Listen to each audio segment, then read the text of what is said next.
Welcome to Mobility Monday. We are on location in Costa, Costa Rica. I am here with my colleague, one of my best friends, Sarah Plummer. Sarah Plummer is the founder of the Just Roll With It Adventure Yoga Retreat, which we are currently at. And I have the opportunity to be a mobility coach here and a functional fitness instructor.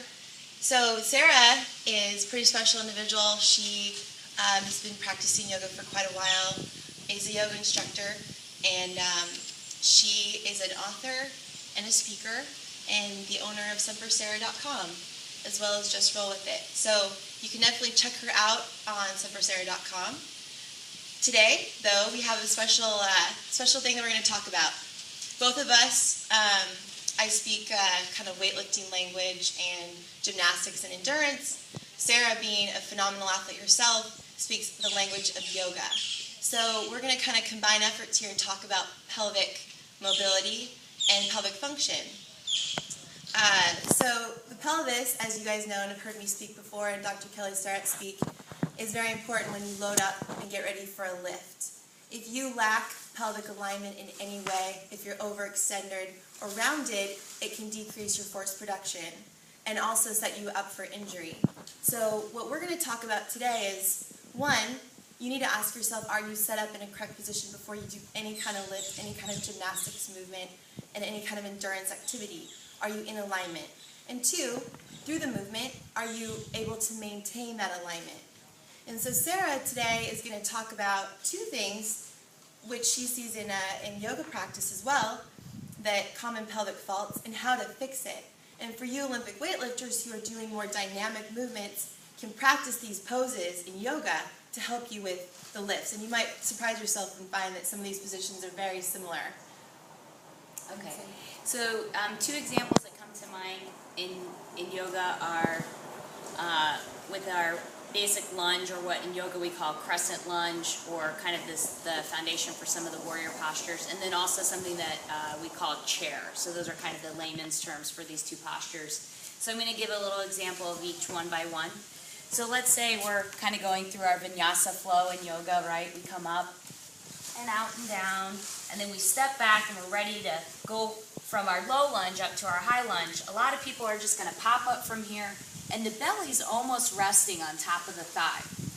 And how we're able to do that is with this big sway in the back, you may be able to see, because my pelvis isn't where it needs to be.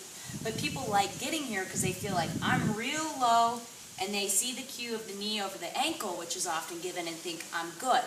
But what's happening here is there's not much space. My hip flexor is real short and tight. Instead, I want to almost lift up off my leg. So whether I think of creating space here, so going from here to here, or as I cue my pelvis to get where it needs to be, and I tuck it in as if the bottom of my tailbone was a light shining down toward the earth. So if you can see that movement one more time, kind of from here to here, as I engage the low abs, tuck the tailbone, I get a little bit of lift, and I end up being where I need to be to keep my pelvis safe and my hips square forward. Now, cool thing about this position right here for you lifters, it's a common split jerk position. If Sarah were just to bend her back knee a little bit, which is how the split jerk would land, she might bring her body up just a little bit more. So think of lifting up just a little bit more. That's a split jerk position. Her front leg is in an externally rotated position, her front hip. Her back leg is in an internally rotated position, locked position, sable position for the hip. So she's in a good locked position. She's not overarched at all in her spine. She's stacked. So if she were to have load over her head, she'd be good to go. And so this is a good way to practice getting comfortable at the bottom, at the finished position of a jerk. Thanks, Sarah. Yeah. So the second example is in chair pose. So feet can be positioned with the big toes touching and heels a little bit apart, or we can even do chair like this, kind of feet hip width distance apart.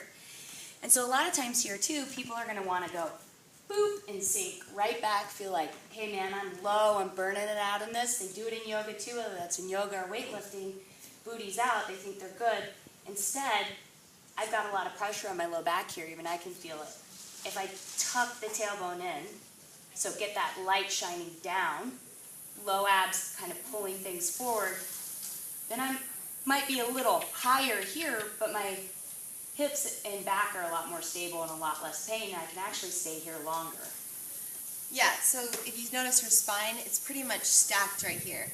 So if I were going to have her widen her stance a little bit, and then stay a little bit more upright, but keep that same tilt.